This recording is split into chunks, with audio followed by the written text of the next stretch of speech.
Maliwanag ang araw sa labas ng Zhu Family Mansion. Ang mga dahon ay nalalaglag at tahimik ang paligid. Biglang may bumagsak mula sa langit. Isang figure ang bumulusok sa bubong ng Zhu family. Nagulat ang matandang si Zhu Dingtian. Nanlaki ang mga mata niya nang makita ang nangyari. Napansin ni Zhu Dingtian na may mali.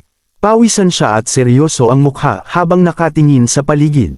Ang buong Zhu family court ay tahimik at parang abandonado. Walang tao na makita. Napagtanto ni Zhu Dingtian na kahit ang mga bantay ay wala na rin. Ang buong lugar ay walang katao-tao. Kinakabahan si Zhu Dingtian. May kutob siya na may masamang nangyari. Pagpasok sa loob ng bahay, may mga anino ng tao na nakaupo. Ngunit madilim at hindi malinaw kung sino ang mga ito. Pagkatapos ay nakita na ang seventh elder.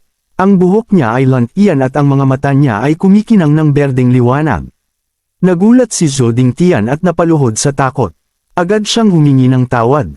Sinabi ni Zhu Dingtian na hindi niya alam na nandito ang seventh elder. Humingi siya ng paumanhin dahil hindi niya ito nasalubong. Tinawag ng seventh elder si Zhu Dingtian. Ipinaalala niya na ang Zhu family ay nasa ilalim ng proteksyon ng Yuming Valley sa loob ng 100 taon. Idinagdag ng seventh elder na sa buong panahong iyon ay hindi nila minamaltrato ang Zhu family. Agad na sumangayon si Zhu Dingtian. Sinabi niyang kung hindi dahil sa Yuming Valley at sa seventh elder, hindi magiging maunlad ang Zhu family ngayon. Natawa ang seventh elder. Sinabi niyang mabuti ang sinabi ni Zhu Dingtian. Idinagdag ng seventh elder na maganda na ganoon ang iniisip ni Zhu Dingtian. Pagkatapos ay hinawakan ng seventh elder ang balikat ni Zhu Dingtian habang nakaluhod ang matanda. Ngunit biglang nagbago ang tono ng seventh elder. Tinanong niya kung bakit nakipagsabuatan ng Zhu family sa mga tagalabas. Inakusahan ng seventh elder ang Zhu family na nagnakaw ng Jin Gang Sand mula sa Yuming Valley. Nagulat si Zhu Dingtian at itinanggi ang paratang. Sinabi niyang siguradong isa itong malaking pagkakamali. Idiniin ni Zhu Dingtian na ang Zhu family ay tapat sa Yuming Valley. Hinding-hindi nila magagawa ang ganoong bagay.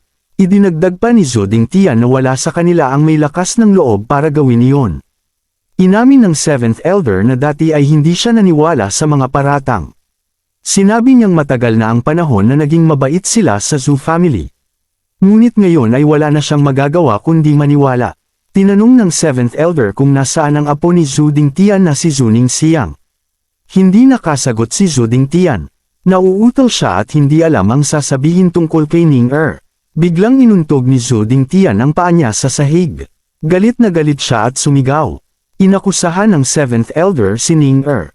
Sinabi niyang kasama ang dalaga at 2 pang tao na nagnakaw ng Jin Gang Sand. Idinagdag ng seventh elder na namatay ang 3 sa Wanshu Mountain Range. Hindi makapaniwala si Zhu Dingtian. Ang mukha niya ay puno ng gulat at takot. Inamin ng seventh elder na hindi niya personal na tinapos ang buhay ng 3. Ngunit dahil sugatan ng mga ito, tiyak na hindi na sila makakaligtas. Ipinaliwanag ng seventh elder na si Zhu Ningxiang ay naging kapaki-pakinabang noon. Ngunit ngayon ay wala na itong silbi. Sinabi ng seventh elder na nawala na sa kanya ang Jin Gang Sand at ang Luding Furnace. Idinagdag ng seventh elder na ang lahat ng pagkalugi na ito ay babayaran ng buhay ng lahat ng miyembro ng Zhu family.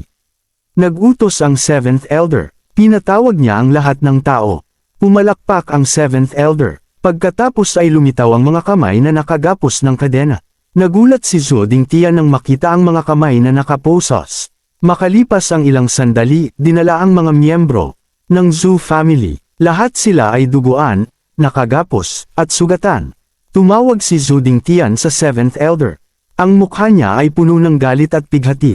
Sumigaw si Zhu Dingtian. Ipinaalala niyang ang Zhu family ay naging tapat sa Yuming Valley sa loob ng 100 taon. Buong panahong iyon ay matapat silang nagbantay sa Qingming City. Idinagdag ni Zhu Dingtian na ginawa nila ang lahat ng hindi humihingi ng kapalit. Tinanong ni Zhu Dingtian kung ganito ba tinatrato ng Yuming Valley ang mga pamilyang naglilingkod sa kanila. Tumawa lang ang seventh elder. Sinabi niyang bukod sa pagiging pangalawang klaseng pamilya lang ang Zhu family, para sa kanya ay basura lang sila. Idinagdag ng seventh elder na hanggat gusto ng Yuming Valley, kaya nilang humingi ng kahit ano sa Zhu family. Ipinaliwanag ng seventh elder na sa paningin niya, ang Zhou family ay hindi kailanman naging tunay na subordinate na pamilya. Para sa 7th Elder, ang Zhou family ay mga asong bantay lamang. Sinabi pa ng 7th Elder na kung bibigyan lang sila ng buto o maliit na gantimpala, magiging masaya na sila at gagawin ang lahat ng gusto ng Yuming Valley. Ngunit ngayon ay nagbago na ang lahat. Ayon sa 7th Elder, ang isang matandang aso ay nangangahas ng makipagtawaran at humingi ng kredito mula sa amo nito. Para sa 7th Elder, ang ganoong uri ng aso ay madaling itapon. Nagpuyos sa galit si Zhu Dingtian. Ang buong katawan niya ay binalot ng pulang aura. Sumigaw si Zhu Dingtian. Tinawag niyang taksil ang 7th Elder. Sinabi ni Zhu Dingtian na papatayin niya mismo ang 7th Elder sa lugar na iyon. Mabilis na sumugod si Zhu Dingtian. Ang buong katawan niya ay lumiliyab sa pulang enerhiya habang sumusuntok. Ngunit kalmado lang na nakatayo ang 7th Elder. Ang berdeng enerhiya ay nakapalibot sa kanya. Napangisi ang 7th Elder. Sinabi niyang mukhang ang asong bantay ay lumalaban na sa amo nito. Tumawa ang 7th Elder. Sinabi niyang panahon na para kumuha ng bagong aso. Sumigaw si Zhu Dingtian at tinawag ang 7th Elder. Pagkatapos ay sumigaw si Zhu Dingtian. Tinanong niya ang 7th Elder tungkol sa kasal ni Ning Er. Diretsong tinanong ni Zhu Dingtian kung ang plano ba talaga ng 7th Elder mula pa sa simula ay gamitin si Ning Er bilang isang loading furnace. Tumaas ang kilay ng 7th Elder. Tumawa ng malakas ang 7th Elder. Sinabi niyang hindi niya napansin noon na matalino pala si Zhu Dingtian. Inamin ng 7th Elder na matagal na nilang ginagawa iyon. Idinagdag ng 7th Elder na wala pang ibang subordinate na pamilya ang nakatuklas noon. Ngunit nagawa itong malaman ni Zhu Dingtian. Napagtanto ng 7th Elder ang dahilan ng paghihimagsik ni Zhu Dingtian. Sinabi niyang dahil pala iyon sa isang hamak na babae. Sumigaw ang 7th Elder. Tinawag niyang hamak na babae si Ning Er.